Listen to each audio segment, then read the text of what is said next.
Donc, nous avons, comme dans la vidéo précédente, coché les trains que nous voulons affecter aux différents éléments, aux différentes voiles. Maintenant, il va falloir les charger. Pour ça, vous avez dans Perltrees deux fichiers, cycle de train de manche et cycle de manche d'angle, que vous allez télécharger. Je l'ai fait. J'ouvre par exemple train de manche et j'ouvre angle.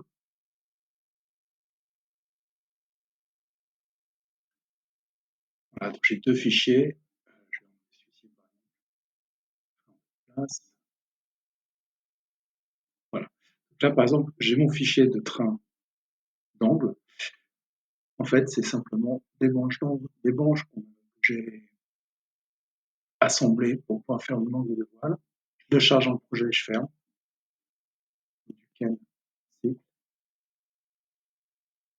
Et je vais faire pareil avec le fichier train blanche.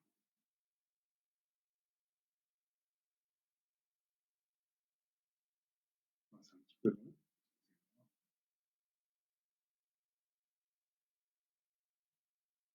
Je retourne ici. Si je regarde à quoi ça correspond, train de blanche, j'ai des éléments 3D par rapport à mon plan de référence qui sont des branches à compas, soit fermées, soit ouvertes. Pour ça, il y a un paramètre de visibilité là, qui permet de, avec des petites formules qui permettent de paramétrer la branche angle. Pareil, je charge un projet et je ferme. Je n'enregistre pas. Vous pouvez directement les insérer.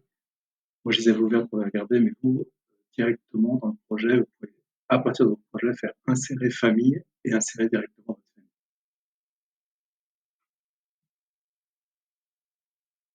C'est un petit peu long parce que les blocs utilisés sont les blocs Sateco, que Sateco met gentiment à disposition, et ces blocs sont assez lourds.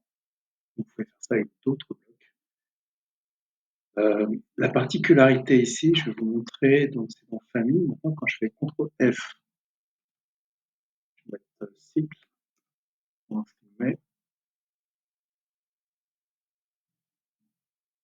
voilà, je les ai là. J'ai ici mes familles et quand je descends, j'ai mes trains de branche, train A, train B1 et mes branches d'angle, angle 1, angle 2. Si je regarde comment c'est fichu,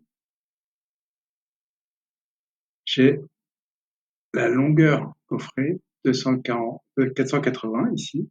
Je peux lui dire de dire que c'est mon train A. Comme ça, j'ai pas à me soucier de la longueur de ce train. Si je fais ça, il suffit, comme pour tout à l'heure, que j'aille dans Gérer, paramètres globaux. Et dans mes paramètres globaux, ici, si je, par exemple je mettais 360, ici, normalement, mon train A passe à 360. Vous voyez? Et l'avantage de fonctionner comme ça, c'est que quand je gère mes paramètres globaux, je remets à 480, l'avantage, c'est que ça modifie à la fois, c'est un paramètre qui est partagé par tous les éléments, donc qui modifie à la fois la longueur de mon train de branche, mais aussi la longueur de mes éléments, la longueur dans ma nomenclature, dans ma nomenclature, calculer le reste. Donc maintenant, ce que j'ai à faire, je vous montre, ce qu'on va faire, le plus contraignant, c'est l'angle. Chaque jour où il y a un angle, on va déposer un angle. Comment je fais? Je prends mon angle ici, je prends et je clique sur ce voile. Je vois que sur ce voile, j'ai sélectionné l'angle 1. Je prends l'angle 1 et je le pose. Quand je le pose, je peux tourner rotation après déplacement. Là, ça va bien se passer tout seul. Et il est assez intelligent pour trouver à peu près l'endroit où on veut le poser. Est-ce que j'ai un autre angle? Non. Donc je vais passer au jour 2, qui est ici. Et ce qu'on voit, c'est que le jour 2, mon angle apparaît. Ce qu'il faut faire toujours, c'est quand vous posez une branche, il arrive en phase de création 1, c'est-à-dire le jour de la phase, eh bien, il faut le démolir le jour 2.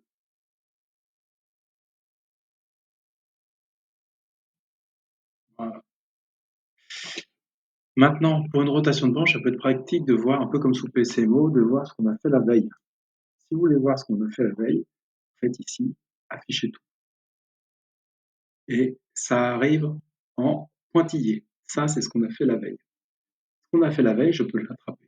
Appuyer sur CTRL et, et quand je dépose, vous avez vu ce qui s'est passé?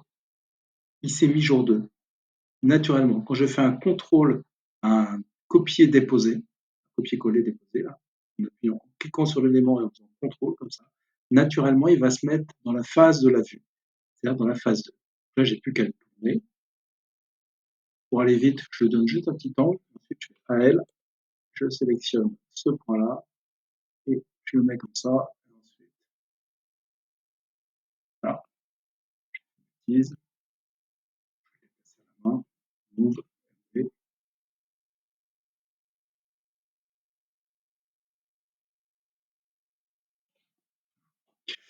et je mets mon angle ici. Si je me remets en composant terminé, les pointillés disparaissent, je n'ai que la branche du mouvement. Je fais ça pour tous mes angles, pour toutes mes vues. Donc pour le cycle J3, pareil, celui-ci, je le démolis. J3, mince.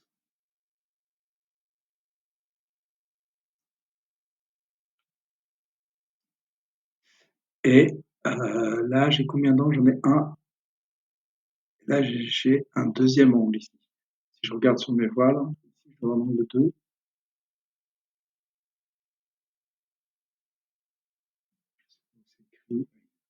Là, j'ai l'angle 2 et là, j'ai l'angle 1. Mon angle 1, pareil, je me remets dans ma vue. Je fais composant, afficher tout. Et je vais prendre cet angle-là et je le dépose ici. Et je le tourne. Ah, si je veux bien le tourner, je peux prendre le point ici, le poser là. Voilà. Ça, c'est mon angle 1 que je vais démolir J4. Et j'ai un deuxième angle. Donc là, je vais faire CTRL F, angle. Mince. CTRL angle 2. Voilà. Celui-ci, je vais le déposer comme ça, en disant de le tourner après rotation.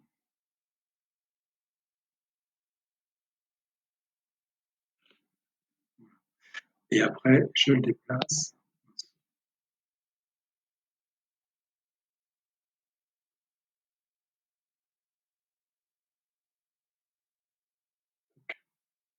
Et voilà. Ça, c'est mon angle 2. Pareil, J4. Je dois le détruire.